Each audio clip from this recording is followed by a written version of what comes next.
sábado, 16 de novembro, continuando o capítulo 14, singular episódio do nosso livro Libertação. O diálogo do Gúbio com aquele enfermeiro que estava tentando contra a vida da criança, não sei se vocês lembram, e que o pai dele, desencarnado, do menininho, querendo ajudar, não conseguia, porque não tinha como mover as energias do amor. Né? E nós falamos na semana passada sobre o mal, que o mal não consegue dar ajuda efetiva, no sentido da palavra ajuda, por não ter possibilidade de mobilizar as energias superiores. Né? Então, tentam do modo que eles conhecem, mas não chegam ao seu objetivo. Então, o Leôncio se chama Leôncio, o pai do menininho, né? Então o Leôncio, ele tentava ajudar, mas a única coisa que ele poderia fazer era obsediar. Era a única coisa que ele sabia fazer. Então ele obsediava um enfermeiro, ele aterrorizava, não é? Ele fazia no seu possível, ele usava as armas que ele tinha, mas ele não alcançava o seu objetivo, que era salvar o próprio filho, né? Que era conscientizar o encarnado, o enfermeiro, de não agir daquele jeito, até que pedindo a intervenção direta de Gúbio, e Gúbio agora está ajudando. É interessante frisar também sobre esse assunto, porque a gente fica pensando assim, caramba, então, até o Gúbio não aparecer, estava todo mundo desamparado a viúva, desamparada a criança, o enfermeiro fazendo bem o que ele queria. Não é bem assim, não é? Nós não estamos sozinhos, nem o menino em si. Mas as pessoas que deveriam se envolver diretamente com o fato, com o problema, era justamente o Gúbio. Não é frisada essa circunstância. Não se fala de outros espíritos protetores que estavam ali tentando ajudar, mas porque tudo acontece com motivo, né? Então, aquele vilipêndio ali tem que ser resolvido com o Gúbio, pela circunstância direta de que o Gúbio tinha que ser o benfeitor para o Leôncio, que o Leôncio estava vampirizando, não é? Estava obsediando a Margarida, que é um dos personagens principais do nosso estudo, que é a filha espiritual do próprio Gúbio, né? E vamos lá. Vocês estão conseguindo recapitular os personagens, gente? Eu vou citando o nome, vou citando. Vocês estão chegando lá? Vamos dar uma sacudidinha? Vocês estão conseguindo chegar no raciocínio dos personagens? Quem é quem? Quem tá pegando o bonde andando? Oi, Olga, um beijo. É a Margarida, vocês sabem, não é? Aquela moça que tá sempre doente, do início do livro, que o Gúbio toma conta dela e tenta ajudar. O Leôncio é um dos obsessores que estavam hipnotizando a moça, não é? E agora está sendo ajudado no momento pelo Gúbio, pelo André Luiz, pelo Eloy e pelo próprio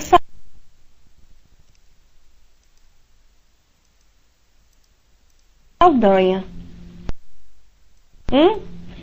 E mais o enfermeiro, que seria a Dona Rósia, não é? Bom dia, Nando. Bom dia, João. Bom dia a todos, Joel. Um beijão, bem-vindos, viu? E aí, continuando no nosso livrinho aqui. Asculta-lhe o coração de pai amoroso e dedicado, e encontrarás dentro dele a afeição doce e pura, a maneira do brilhante oculto, no cascalho rígido e contundente. Então, a semana passada, sobre essa frase, eu tinha falado com vocês sobre a essência divina que cada um de nós temos, né, dentro de nós. Não é que depois surge com a nossa evolução, mas essa essência divina, essa centelha divina já está conosco desde sempre, né? E ela vai se lapidando como um diamante, que vai, quando chegar à sua perfeição, a exemplo de Jesus, demonstrará com todo o seu esplendor a essência divina e entenderá o que é Deus. Quem é Deus, o que é Deus, porque a perfeição faz com que tenhamos um sentido para compreender a Deus. Uma das perguntas do Livro dos Espíritos sobre Deus, é que dizia por que o homem não entendia, não é? Essência divina a Deus. E os espíritos benfeitores dizem assim que falta o sentido. Nós até hoje temos os sentidos que nós já sabemos. E para o entendimento de Deus, nós precisamos de um sentido desse, que era para que Jesus sabia, né? Tanto que Jesus disse que para vir ao Pai, precisa vir por mim, porque Jesus o entendia na perfeição. E continuando o nosso texto aqui, o irmão de Eloy, que era o enfermeiro, né? Pousava em nosso instrutor os olhos medrosos e espantados. Depois de leve pausa, Gúbio continuou: aproxima-te, vem a nós. Perdeste a capacidade de amar? Leôncio é teu amigo. Estou com visível expressão de angústia. Quero ser bom, mas não posso. Tento melhorar-me e não consigo. De voz entrecortada pelos soluços, acrescentou: e o dinheiro? Como resgataria os débitos contraídos? Sem o casamento com a Avelina, a solução é impraticável. Olha o soluço dele e o desagrado consigo mesmo. Quero ser bom e não posso, mas não posso. Tento melhorar-me e não consigo. O que é que faltava ao Felício? O que é que vocês acham? O que é que faltava para o Felício? Faltava bem-aventurados homens de boa vontade, né? Faltava boa vontade, faltava realmente a vontade de ser bom, porque quando é tudo que a gente quer, a gente consegue, não é? Vós sois deuses, podeis fazer o que eu faço e muito mais. Se tiveres a fé do tamanho do grão dessa mostarda, podeis dizer àquela montanha: move-se de lá aqui, e ela se moverá. Então faltava para ele a vontade. Ele até queria, mas os seus instintos ainda, o apego à vida material, à vida dos sentidos, falava mais forte do que a própria grandeza espiritual, e em busca da sua melhor espiritual. Todo mundo aí, né? Tudo bem? Todos acordando. Tá frio? Aqui tá frio. Né? Vocês estão de preguiça? Vamos lá. Nosso dirigente abraçou e aduziu. E acredita solver compromissos financeiros provocando dívidas morais que te atormentarão por tempo indeterminado? Ninguém te proíbe o casamento, nem Leôncio, o organizador dos bens materiais que pretendes dispor discricionariamente. Te poderia induzir a abstenção nesse sentido. Os atos de cada homem e de cada mulher arquitetam-lhes os destinos. Então o Leôncio não se mete mais pelo fato econômico, né? Porque ele vai usurpar todo o dinheiro da viúva, mas que cada um segundo suas obras, e escrever os seus próprios destinos com as suas ações, seja o próprio Felício, seja a própria viúva, mas que ele não chegasse ao extremo de arrancar a vida daquela criança. Somos responsáveis por todas as deliberações que perfilhamos ante os programas do Eterno, e não poderíamos interferir em teu livre-arbítrio, mas te pedimos concurso em benefício dessa vida, que é frágil e deve continuar. Queres dinheiro? Recursos que te façam respeitado ou temido pelos outros homens.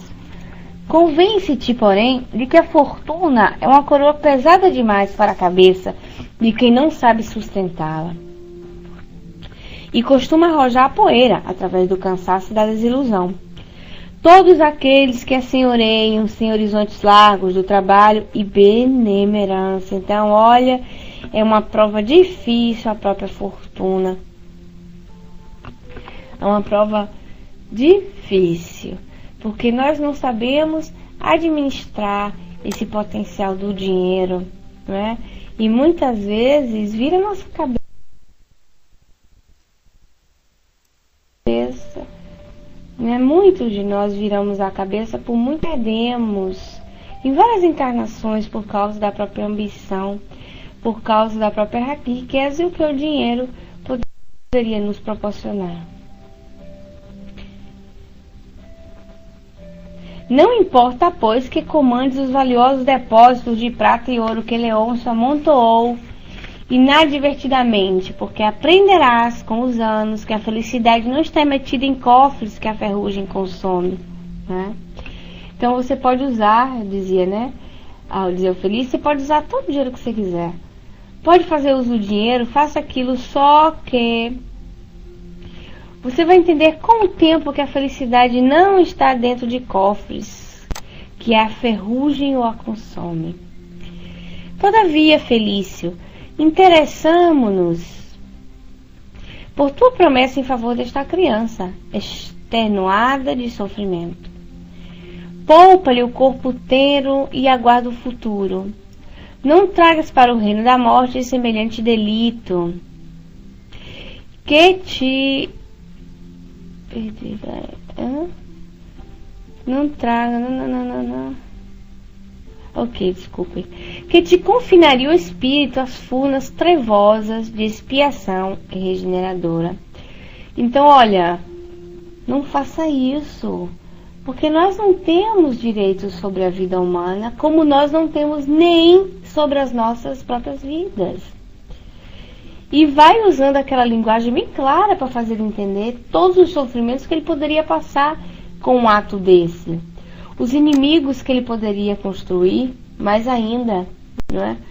Os anos de lágrimas e dor e arrependimento por uma ação desse. Então, olha, o Gúbio não estava sendo só caridoso com a criança. Não estava sendo caridoso com o Leôncio, mas ele estava sendo caridoso mais ainda com quem? Com Felício. Porque o mal que me faz mal não é o mal que eu faço, que me fazem, desculpe, mas o mal que eu faço, dizia Emmanuel, né? Então todo o mal que eu faço vai ser aquele que vai me prejudicar, não o mal que fazem a mim, porque nós somos donos das nossas ações, a cada um segundo suas obras. Nós fazemos, nós colhemos, né? Ante a interrupção que se impusera natural, Felício quis dizer qualquer coisa para justificar-se, mas não pôde. Gúbio, todavia, prosseguiu sereno. Casa-te, esbanja as reservas preciosas deste lar, se não souberes entender o tempo, a sagrada missão do dinheiro. Sobe aos píncaros da vida social transitória, adorna-te os títulos convencionais com que o mundo inferior se habituou a premiar as criaturas sagazes, que sobe a ladeira de dominação inútil ou ruinosa, sem ferir-lhe publicamente os preconceitos. Porque o tempo te esperará, sempre, com lições de mestre. Sem embargo, ajuda o pequenino a restabelecer-se. Então faz tudo aquilo que você quer.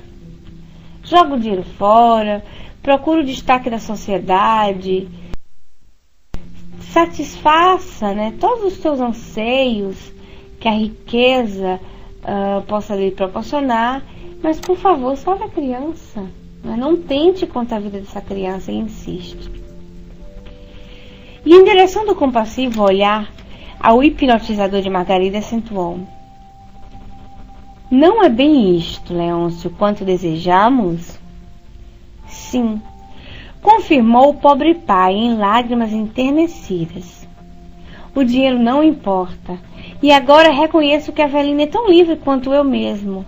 Ah, mas se meu filhinho continuar na terra, tenho esperanças em minha própria regeneração. Terei nele um companheiro e um amigo ligado à minha memória, em cuja capacidade de servir poderei encontrar bendito campo de serviço espiritual. Este menino, por enquanto, é o único meio de que disponho para retomar a crença no bem e que me havia afastado. Então, hoje, ao momento, para o Leôncio, a única possibilidade que ele tinha de voltar a acreditar no bem era a própria criança. Era a salvação da criança, era a doçura da criança, era o amor que a criança tinha por ele. Olha que tristeza, não é? Eu acho, isso deve ter acontecido conosco muitas vezes, que desacreditar no bem, desacreditar em Deus deve ser um sofrimento muito grande. Deve ser um vazio muito grande olhar para um lado e para o outro e não ter respostas. Deve ser duríssimo. E conseguir atacando, né, conseguindo agarrar-se à esperança de um encarnadinho, um menininho. Era a única esperança que ele tinha. Reconhecendo-lhe o doloroso esforço para falar e rogar naquela hora, Gúbio abraçou-o, ergueu e disse: Leôncio, Jesus crê na cooperação dos homens, tanto assim que nos tolera as imperfeições renitentes até que aceitemos o imperativo da nossa conversão pessoal ao supremo bem. Por que havíamos então de descrer? Confio na renovação de Felício de hoje em diante. O teu filhinho desculpe, não será mais vigiado por um perseguidor, e sim protegido por desvelado benfeitor, digno de nosso concurso fraterno. Então, ó, bem legal, né? Olha a confiança. Olha que argumento, que vibração que tem o Gúbio. Como é que uma pessoa combate uma argumentação dessa? Pode rebater, o que é que vocês acham? Ai, meu Deus, esse galho é todo tipo, desculpa, viu? Como pode rebater uma circunstância dessa? O enfermeiro vestiu por semelhantes pôs-se diante de nós e jurou: em nome da justiça divina, prometo amparar esta criança como verdadeiro pai. Finalmente, né? Podemos utilizar agir com mal ou trair. Colocar a pessoa. Uma vez chegaram pro Chico, uma senhora disse assim: Chico, eu quando vi uma história dessa, se eu estiver diminuindo, aumentando, me perdoe, mas o sentido é esse. Parece que tinha uma senhora que viajava. Eu saía de casa de manhã o dia todo para trabalhar, uma coisa dessa. E aí,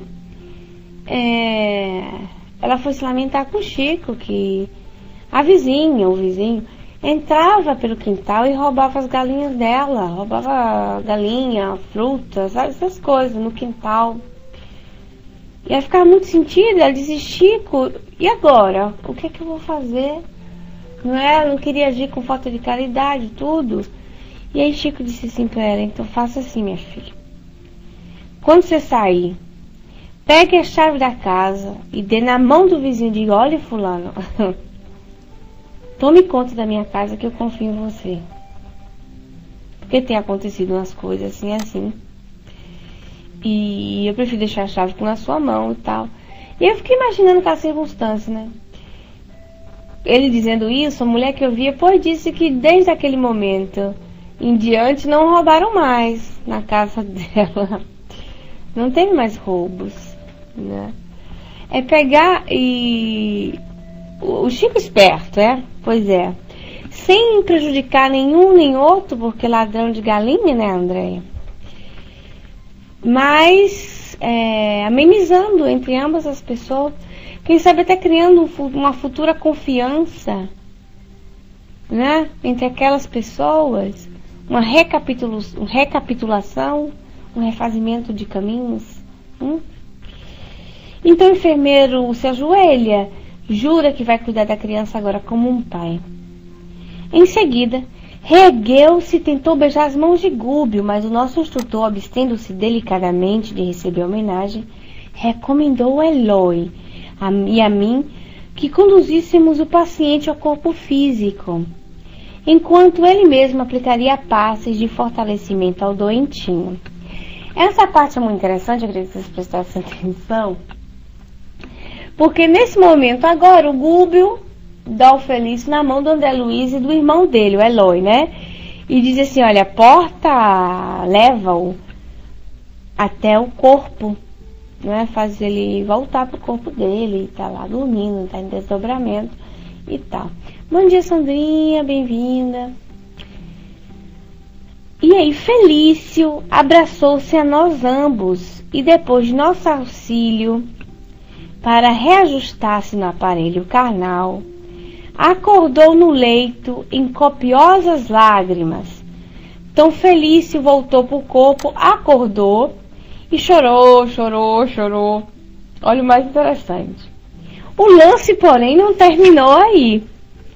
Forçando a situação de algum modo, Eloy inoculou-lhe intensa energia magnética à esfera ocular. Então, né, aos olhos. Moveu alguma energia muito potente, energia magnética, e colocou sobre os olhos, não é? Essa energia focou sobre os olhos do irmão. E o irmão, apalermado, viu-nos ambos por alguns segundos. Vocês imaginaram a cena? Conseguiram imaginar? Depois de tudo, o Felício volta para o corpo. Acorda, não é? No corpo físico, de um sono, de um sonho assim realíssimo. E de repente, sim, meio tontido, vê na sua frente o irmão e um outro. O irmão desencarnado, quer dizer, o espírito, o fantasma do irmão na frente dele. Boca aberto, assombrado, não sabia que dizer. Mas Eloy acercou-se dele. E com benéfica indignação, a resplandecer-lhes nos olhos, exortou francamente. Eu achei isso fácil, né? Então Eloy deu... Vocês imaginam aquela severidade de quem ama? Você dá uma dura no irmão, na mãe, no filho, mas com amor. Vocês imaginam, né? Você é severo, mas você ama aquela pessoa, mas naquele momento você tem que agir, né? Agir com força, com pulso, naquela circunstância. E aí, a resplandecer-se nos olhos, exortou francamente. Olha o que diz o Eloy, viu? Se assassinares este menino, eu mesmo te punirei. É mole? O irmão. O enfermeiro proferiu grito terrível e deixou cair no travesseiro a cabeça desfalecente, perdendo-nos de vista. Então ele tomou um grito, ele deu um grito tão grande, ele ficou tão aterrorizado que desmaiou. Neste instante, acreditei com sinceridade que a promessa de Felício seria cumprida integralmente. Olha a referência do André Luiz. Por que é gozado isso? Porque o Felício, como muitos de nós encarnados, poderia voltar para o corpo e depois dizer assim: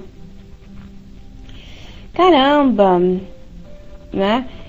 Foi um sonho, mas que sonho realístico, materialista, dizer, nossa senhora, olha a minha imaginação, né? Olha meu senso de culpa, porque eu tô agindo com esse menino, eu venho sonhar com o próprio pai, né? Eu venho sonhar com meu irmão que está morto, eu venho sonhar com outro senhor, e poderia desvirtuar o pensamento. Tchau, Sonato, um beijão. Poderia desvirtuar o pensamento, desfocar o objetivo. E aí o irmão, para frisar, se materializa na frente dele, quer dizer, se faz ver, não é? Ou seja, faz com que ele dilate a sua visão espiritual, os veja, e aí dá a última letra. Se você assassinar essa criança, eu mesmo vou te punir. Quem vai agir com você diretamente sou eu, que sou seu irmão. É comigo mesmo que você vai ter que dar as contas. A pessoa. E aí o André diz assim: agora eu tenho certeza que ele vai cumprir o que ele prometeu. Porque uma coisa é prometer em sonho, mas depois, quando acorda, não é se desfocar, tirar o foco de tudo que aconteceu. Pelo fato de... Outra coisa é quando você acorda, tem certeza que está acordado, Porque já aconteceu com você assim, gente, eu era acordado, eu estava acordado, eu sabia que eu tinha voltado pro corpo, que eu estava acordado, e presenciei tal coisa, não é? Presenciei tal circunstância. É diferente, né? Fixa bem na memória, na pessoa, eu tinha certeza. Estava acordando, chorando por dar lembrança daquele sonho, e de repente ele confirma com a presença do próprio irmão, ele acordado e vê o irmão que dá uma dura nele desse jeito, não é? Ele ficou tão aterrorizado que grita e perde o sentido, ele desmaiou.